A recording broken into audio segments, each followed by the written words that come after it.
Hello everyone! In this video, I'm going to be talking about one of my favorite ingredients, vitamin C.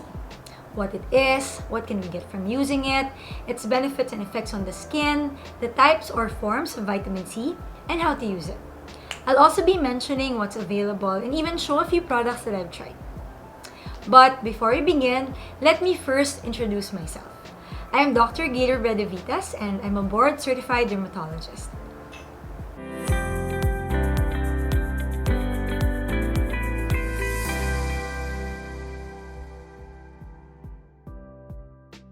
To those of you who are new in my channel, I try to post one video a week all about the skin and skincare.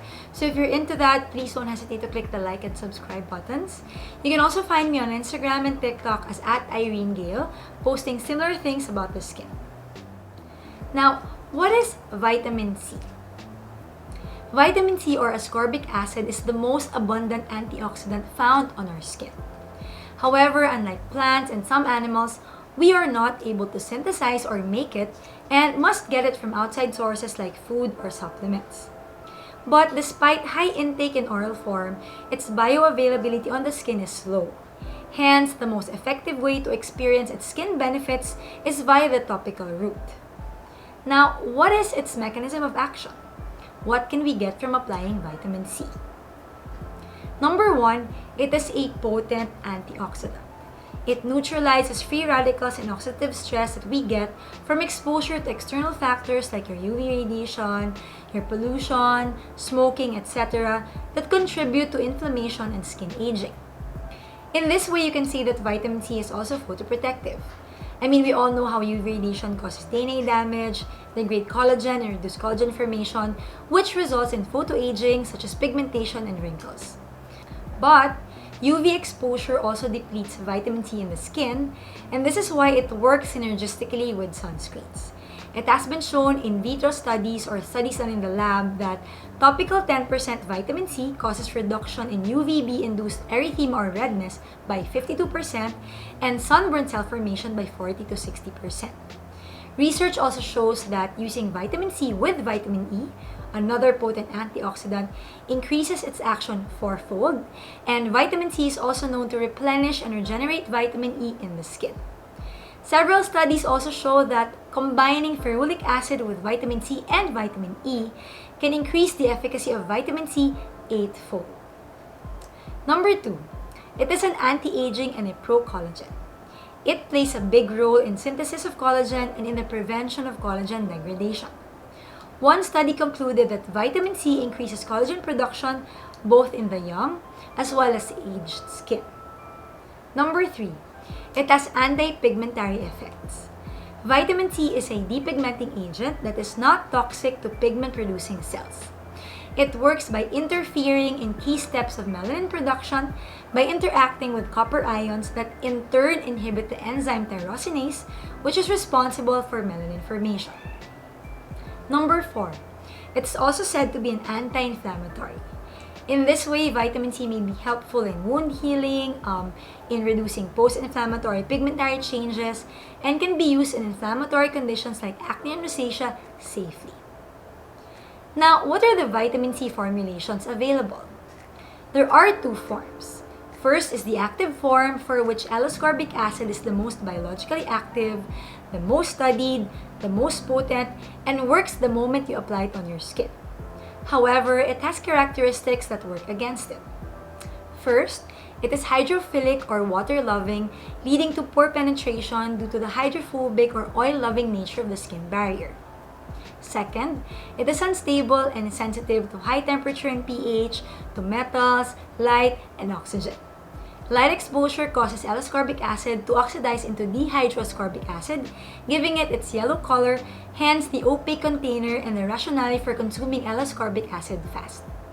This is also why many vitamin C formulations are combined with vitamin E and ferulic acid, which stabilizes it, keeping it at a low pH of less than 3.5 and prolongs its life and efficacy. Third, it can be irritating, especially at high concentrations of more than 20%. Studies suggest that for a vitamin C product to impart benefits, it must have a concentration of at least 5 to 8% depending on which study, but no more than 20%. This is also the reason why dermatologists recommend that L-ascorbic acid be introduced into your skincare routine with caution, especially in those with sensitive skin.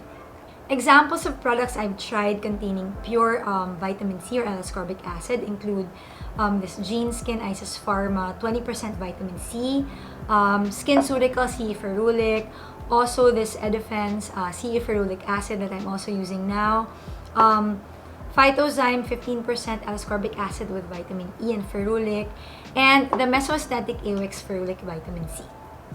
Now we go to the second form of vitamin C, which are the esterified forms or the inactive forms that get activated and converted to L-ascorbic acid when applied on the skin. Now these are often lipophilic or oil-loving and penetrate the skin better, are more stable, are less irritating, and all of them are considered safe and effective and backed by studies, although done in vitro or in the laboratory. Nowadays, you will find several kinds in the market, like your magnesium ascorbyl phosphate or MAP, which is a combination of ascorbic acid and a magnesium salt, making it water soluble. So this type is said to be the least irritating and even soothing and more hydrating compared to other derivatives. Now, I haven't tried any vitamin C containing this derivative, but an example will be your Glossier. Next, we have your sodium ascorbyl phosphate or your SAP, which is similar to MAP in that it is also water soluble. Now, this vitamin C derivative is said to be effective against Cutibacterium acnes, the bacteria involved in the pathogenesis of acne, making this derivative useful in those with this condition. I haven't tried anything with this derivative, but an example would be your Mad Hippie. Third would be your tetraisopalmitate or THD ascorbate, which is stable, oil-soluble, and derived from ascorbic acid and isopalmitic acid, said to remain stable in air and water for up to 18 months. Now, in vitro studies show that THD ascorbate is able to penetrate the epidermis and dermis where it converts to L-ascorbic acid and does everything that L-ascorbic acid does. I've tried two products containing this ingredient. One is the Peter Thomas Roth Potency and the Mario Badescu Vitamin C Serum. Another derivative is Ascorbyl tetraisopalmitate, and I've seen one local product that contains it, this one by Ashen, so it's Ashen Vitamin C Serum, and it's famous for its whitening capabilities. Number 5, we have 3-O-ethyl ascorbic acid, a new generation of water-soluble vitamin C derivative known also for its whitening effects, as it is said to have strong effect against melanin production. So this Mario Badescu Vitamin C Serum contains that as well as the THD ascorbyl. And lastly, we have ascorbic glucoside, which is vitamin C combined with the sugar glucose. So available research on this derivative, although not as extensive as that of L-ascorbic acid, shows that it is able to even out skin tone and improve hyperpigmentation. Now, an example of a vitamin C product that I've tried containing this would be your Mesoestetic Energy C. Now that you know all about vitamin C, how do we use it? How do we incorporate it in our skincare routine? So I apply mine all over my face and neck in the morning with my sunscreen. This is to take advantage of its antioxidant and photoprotective effects. Although lately I've also incorporated it into my nighttime routine, as recommended in one study which said that regular 8-hourly applications help maintain a reservoir of vitamin C in the skin. And that since UV radiation lowers vitamin C levels, it is best to apply after UV radiation exposure. In conclusion, vitamin C is effective and safe to use daily and even for a long time. And because of the availability of vitamin C derivatives that go well with and can be combined with other anti-aging ingredients, you can now safely use your vitamin C with your sunscreens, alpha-hydroxy acids, and even your retinoids. So that's it for my vitamin C video. If you have any questions or comments or even topic suggestions for future videos, please put them in the comments below. Also, if you like this and if you find this helpful, please don't forget to hit the like and subscribe. I really appreciate it and it really helps, guys. So thank you for watching. I'll see you again soon. Bye!